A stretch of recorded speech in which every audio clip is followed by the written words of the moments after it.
നമസ്കാരം. ഒടുവിൽ ബംഗ്ലാദേശ് പ്രധാനമന്ത്രി ഷെയ്ഖ് ഹസീന രാജിവെച്ചിരിക്കുന്നു.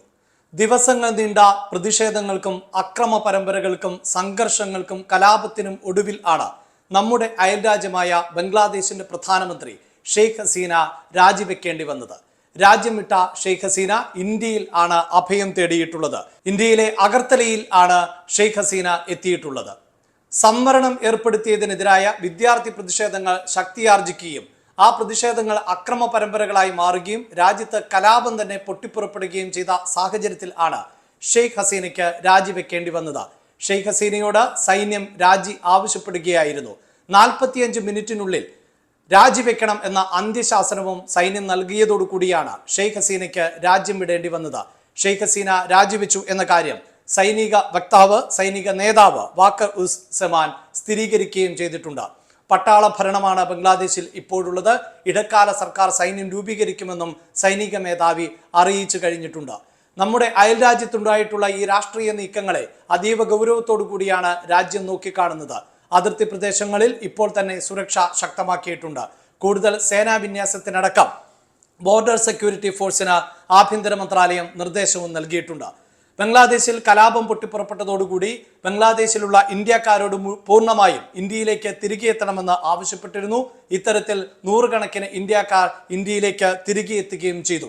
1971 ലിബറേഷൻ വാറിൽ, അതായത് പാകിസ്ഥാന്റെ നിയന്ത്രണത്തിൽ നിന്ന് സ്വതന്ത്രമാകണം എന്ന് ആവശ്യപ്പെട്ടുകൊണ്ട് പോരാട്ടം നടത്തിയ സ്വാതന്ത്ര്യ സമര സേനാനികളുടെ പിന്മുറയിൽപ്പെട്ടവർക്ക് തൊഴിൽ സംവരണം, സർക്കാർ സർവീസിൽ അടക്കം 30% സംവരണം ഏർപ്പെടുത്തിയതോടുകൂടിയാണ് ബംഗ്ലാദേശിൽ വലിയ പ്രതിഷേധം ഉയർന്നത്. ഇതിനു മുമ്പ് തന്നെ നിരവധി സംവരണം ഉള്ള രാജ്യമാണ് ബംഗ്ലാദേശ്.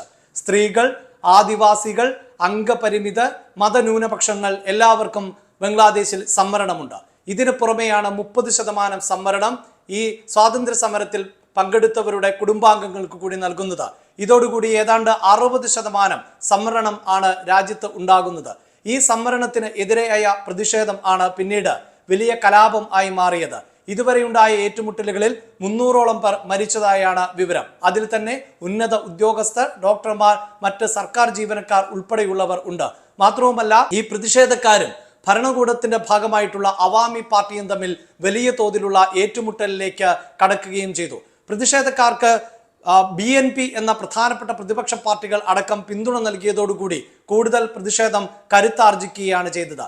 ബംഗ്ലാദേശിന്റെ സർവ്വ മേഖലയിലേക്കും ഈ പ്രതിഷേധം ശക്തമായതോടുകൂടി കലാപ സമാനമായ അന്തരീക്ഷം ആണ് ഉണ്ടായത്.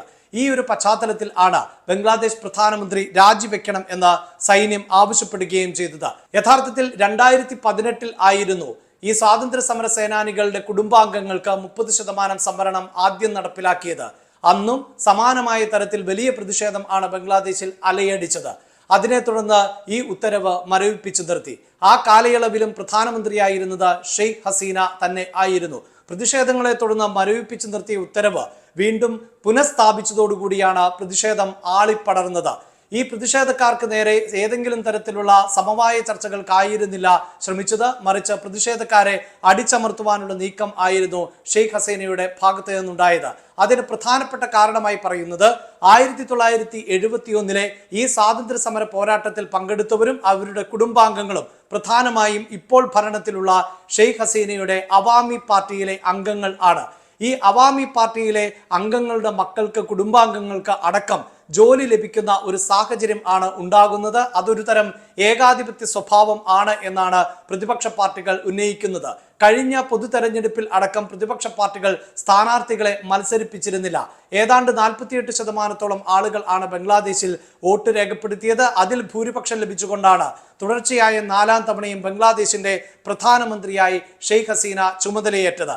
എന്നാൽ ഈ വിവാദ ഉത്തരവ്, 2018 വിവാദ ഉത്തരവ് ജൂലൈ 1 മുതൽ നടപ്പിലാക്കാൻ തീരുമാനിച്ചതോടുകൂടിയാണ് ഷെയ്ഖ് ഹസീനയുടെ പതനം ആരംഭിച്ചത്.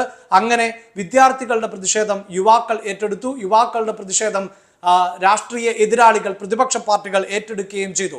ഇതോടുകൂടിയാണ് പ്രതിഷേധം കലാപത്തിന്റെ രൂപത്തിലേക്ക് മാറുകയും സൈന്യത്തിന് അന്ത്യശാസനം നൽകേണ്ടിയും വന്നത്. ഇതിന്റെ അടിസ്ഥാനത്തിലാണ് ഗത്യന്തരമില്ലാതെ ഷെയ്ഖ് ഹസീന രാജിവെച്ചിരിക്കുന്നത്.